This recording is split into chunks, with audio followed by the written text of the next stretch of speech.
Frédéric Beigbeder, donc l'invité de cette dernière partie de l'émission pour sa tribune dans le Figaro. Oui, nous sommes parfois des connards, mais vivent les hommes. Mais c'est vrai aussi que vous venez de publier un livre sur votre père, et de la même manière que Daniel Guichard avait écrit Mon vieux, vous avez écrit Un homme seul, sorti aux éditions Grasset. C'est un livre évidemment émouvant. Vous parlez de votre père, un père absent. Oui, puis alors, jamais j'aurais pu dire mon vieux. Parce que c'est cette génération qui voulait absolument pas être vieux. Il refusait de vieillir. D'ailleurs, il nous souhaitait même pas nos anniversaires, à mon frère et moi, tellement il refusait que le temps passe. Il avait donc Mon vieux aurait pas pu être le titre de mon livre. Et du coup, je l'ai appelé Un homme seul. Mais l'anecdote que vous dites là, moi je la trouve terrible, de ne pas vous célébrer votre anniversaire. Ni le sien. Il n'aimait pas qu'on lui souhaite le sien non plus. Oui. C'est-à-dire que oui, mais il a été éduqué dans un pensionnat très sévère qui s'appelle Sorèze, et il était, je crois, il rentrait pas chez lui avant fin juillet. Il était donc détenu dans cette prison, si vous voulez, de septembre à fin juillet. Et or, il est né le 1er juillet, donc je pense qu'on lui souhaitait pas son anniversaire à lui non plus.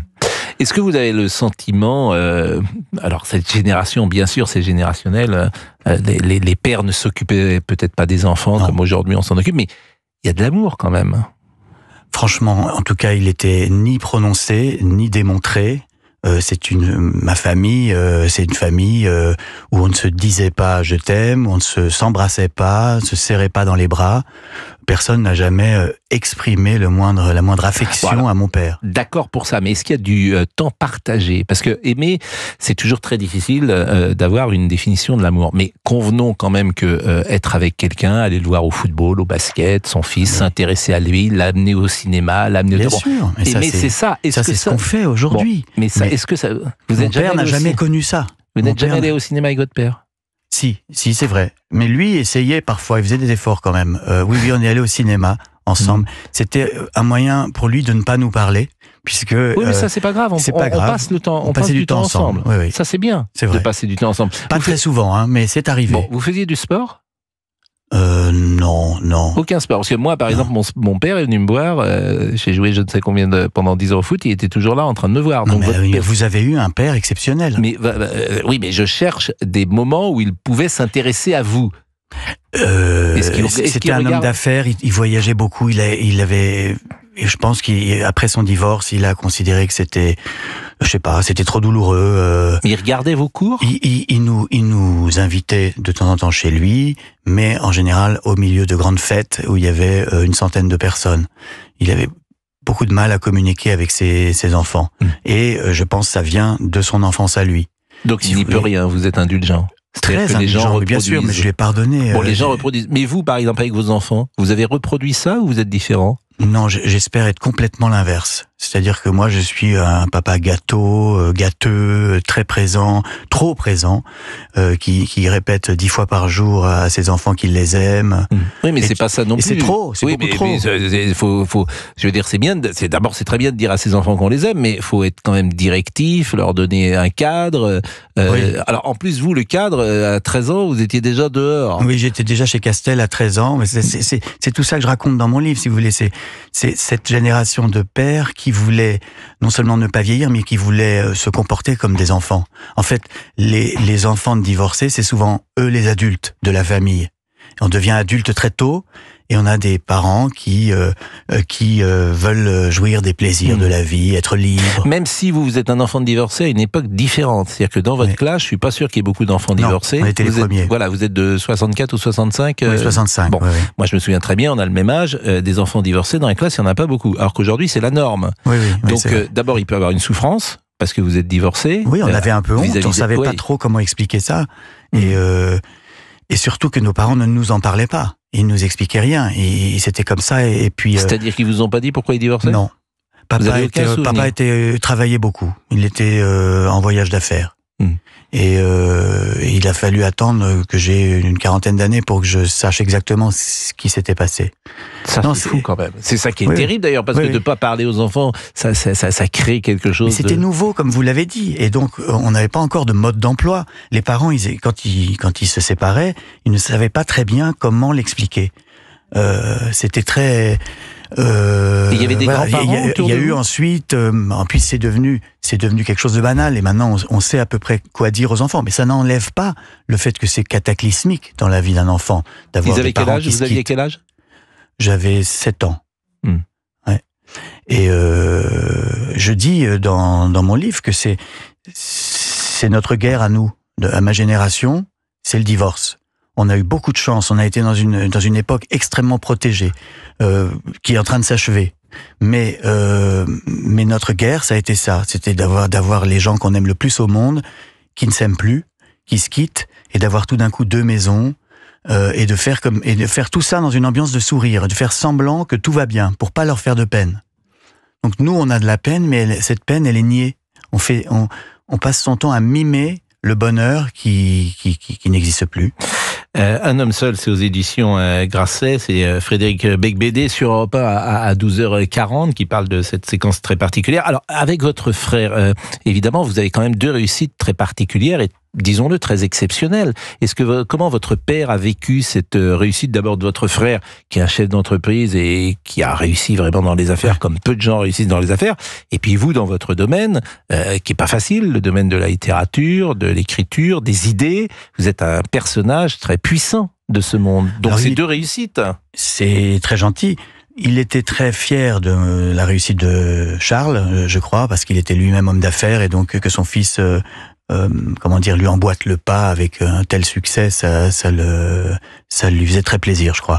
Moi, il me parlait pas de mes livres, on parlait très peu je crois pas qu'il les lisait, et j'ai seulement su après sa mort qu'il avait dit à des proches qu'il était fier, mais il me l'a jamais exprimé à moi. Par exemple, quand vous vous mariez, que vous faites un mariage d'amour avec une des plus jolies femmes qui puisse exister, il est content à ce moment-là, il vient vers vous, il vous dit bravo, c'est formidable l'histoire d'amour que tu vas avoir. Alors oui, bien sûr, oui, bien sûr. Non, mais c'était pas un monstre. Non, mais il y a quand même des moments, il y a quelques bien sûr qu'il y a eu, oui.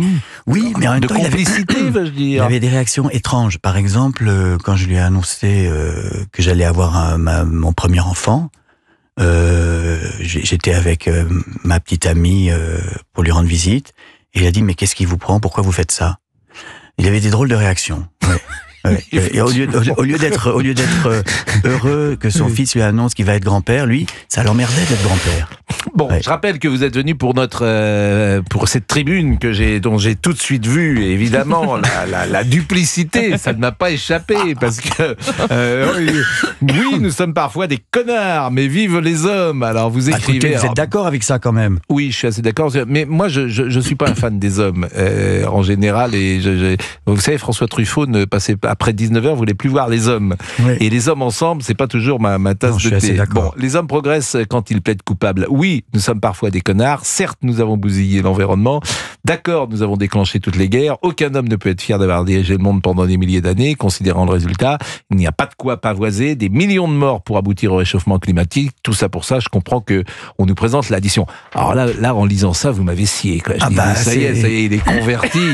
Il est complètement converti. Il est passé de l'autre côté du miroir. Là. Non, c'est un constat assez lucide et assez réel, puisqu'on a vécu sur les hommes. Non, mais c'est les hommes qui gouvernaient pendant les 100 000 dernières années. Que si c'était les femmes qui avaient gouverné, ça serait mieux passé sérieusement. Je propose qu'on soit remplacé par les femmes, et peut-être qu'elles feront mieux. Je leur souhaite de prendre le pouvoir. De toute façon, moi, je n'en veux pas du pouvoir. Donc c'est pas votre genre, effectivement. Mais voilà. Bon, justement, il existe une masculinité silencieuse. Je voudrais vous parler d'une large majorité d'hommes qui ne sont ni des brutes, ni des bouffeurs de quinoa. L'honnête homme, cher à Montaigne, doit revenir au centre du game. Oui, voilà. Alors ça, c'est vrai. Je considère qu'il y a aujourd'hui, pour des gens comme moi, qui sont des gens mous et gentils et centristes, il y a 2 dangers. Il y a un premier danger, c'est le wokisme, la cancel culture. Ça, je vais pas vous expliquer, vous connaissez ce sujet, cette espèce de totalitarisme qui veut déconstruire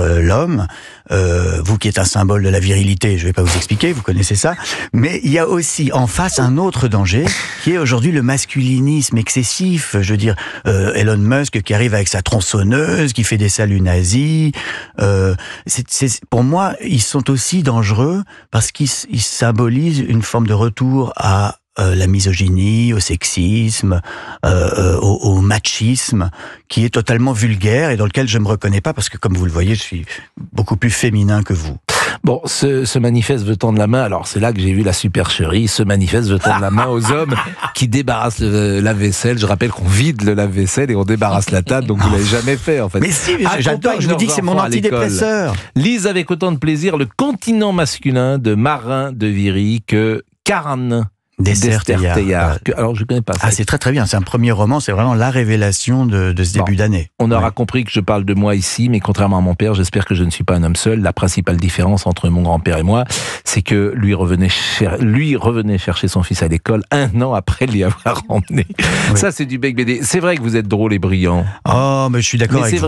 C'est vrai, et c'est vraiment drôle, parce que de tout ce que vous faites, toujours, et c'est ça qui est formidable d'ailleurs, c'est qu'il y a quand même un esprit de légèreté, Mais bien sûr, et je pense que, écoutez, ce sujet, les hommes et les femmes, est devenu tellement explosif que les hommes ont peur d'en parler, et les femmes veulent certaines veulent nous interdire de parler de ce sujet. Or, c'est un sujet léger, c'est un sujet qui est agréable, qui est beau, qui est émouvant. Il y a un truc que on doit pas. pouvoir en parler librement, c'est tout. Oui, mais je pense qu'il y a beaucoup de femmes il y a une majorité silencieuse de femmes aussi, hein. Oui, mais ce que parfois les femmes ont remarqué, et c'est qu'elles ont parfois été très trompées.